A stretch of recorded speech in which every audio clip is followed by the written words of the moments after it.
Tinch okeani Yerdagi eng katta va eng chuqur okeandir. U Kaliforniyadan Xitoygacha bo'lgan 165 million 250 ming kvadrat kilometr maydonni egallaydi. Tinch okeanning qanchalik katta ekanligi haqidagi tasavvurga ega bo'lishingiz uchun siz Yerning barcha quruqlik massalarini bir-biriga bog'lashingiz mumkin va Tinch okeani shunda ham kattaroq bo'lar edi.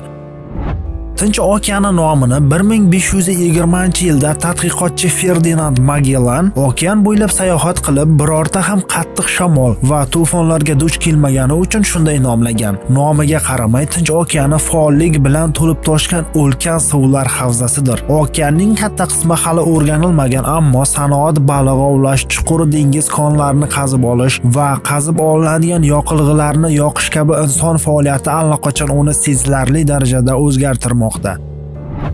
Bu ulkan suv havzasida Yerdagi eng noyob hayot shakllari yashaydi va insoniyatga ma'lum bo'lgan eng chuqur hududlarni ham o'z ichiga oladi. Keling, biz ushbu buyuk okeanning ba'zi xususiyatlarini, shuningdek unga ta'sir qiladigan muammolarni ko'rib chiqamiz. Dovullarning tug'ilishi. Tinch okeani hozirgacha qayd etilgan eng kuchli dovullarni keltirib chiqaradi. Masalan, 2018-yilda eng kuchli bo'ron Manxut super to'foni bo'ldi. Sentyabr oyi oxirida u materik Xitoyga tarqalib ketishdan oldin Filippinga zarba berdi. Eng kuchli bo'ron shamollari soatiga 265 kilometrga yetdi. Eng katta daraxtlarni qo'zg'atdi, uylarni vayron qildi va halokatli ko'chkilarni keltirib chiqardi. Dovullar, tayfunlar va siklonlar aslida bir xil ob-havo hodisasi uchun turli nomlardir. Dovullar Tinch okeanining sharqiy qismida, tayfunlar Tinch okeanining shimoliy-g'arbiy qismida va Tinch okeanining janubiy-g'arbiy qismida esa siklonlar paydo bo'ladi. Bo'ronlar iliq suv energiyasidan quvvatlanadi. Bu Tinch okeanini ular uchun kuchli ko'payish maydoniga aylantiradi. Olov halqasi. Tinch okeani havzasi qirg'oqlardagi zilzilalar va vulqon faolligi tufayli olov halqasi deb nomlanadi. Natijada paydo bo'lgan vulqonlar zanjiri taxminan 40.233 kilometr uzunlikda bo'lib, Tinch okeani tektonik plitasi uni o'rab turgan boshqa tektonik plitalar bilan siljigan yoki to'qnashgan paytida paydo bo'ladi. Tektonik plitaning bir plastinka ikkinchisining ostiga siljiganda ma'lum hududlarda chuqur dengiz xandaklarini paydo bo'lishiga ham yordam beradi.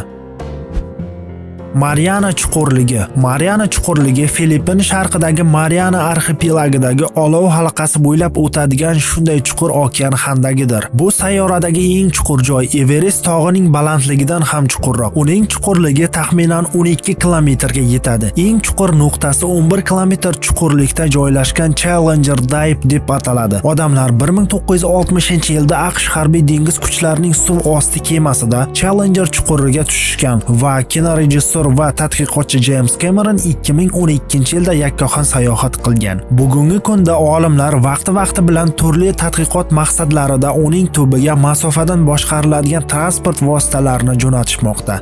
Olimlar okeanlarning eng chuqur qismlarida hayot borligini endigina o'rganishni boshladilar. Bu yerdagi mavjudotlar yorug'lik yo'q, bosimi odamlar hech qachon chiday olmaydigan sharoitlarda yashaydi. Dengiz tubida sirli hayotga ega bo'lgan turli xil dengiz jonzotlari yashaydi. Ular yorqin jozibasidan tortib ulkan ko'zlargacha. Olimlar bu mavjudotlarning ko'pchiligi va ularning global ekotizimdagi roli haqida juda kam narsa bilishadi, chunki ularni o'rganish juda qiyin.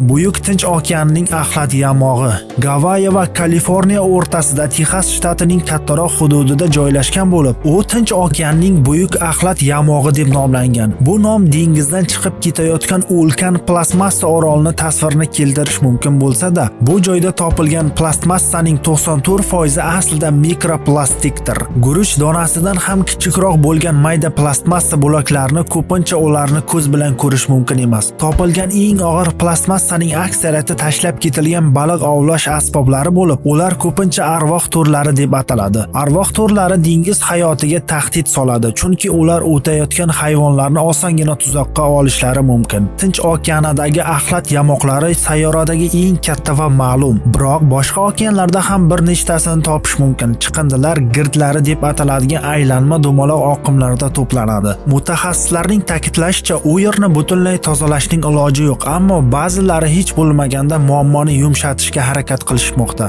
Gollandiyaning Okean Clean Up kompaniyasi 2019-yil boshida Tinch okeandagi axlatlarni tozalash uchun $32 million sarmoya kiritdi. Birinchi okean sinovlari hozirgacha aralash natijalarini ko'rsatdi.